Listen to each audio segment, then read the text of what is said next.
ఒక పనిని ఏ 15 డేస్లో కంప్లీట్ చేసిండు, బి 18 డేస్లో కంప్లీట్ చేసిండు. ఏ ఎంత పర్ డేలో 1/15, బి పర్ డేలో 1/18. ఓకే, ఇది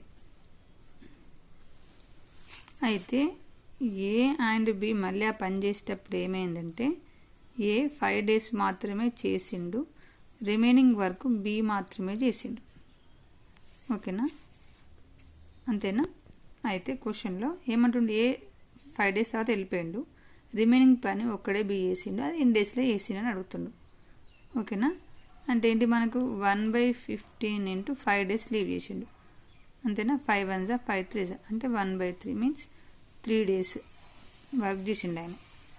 మిగిలిన పని ఎంత అవుతుంది మనకు, 2/3 ఇంటూ 18, 3 1 3 6, 12 డేస్లో బి ఆ వర్క్ని కంప్లీట్ చేసిండు. ఓకే.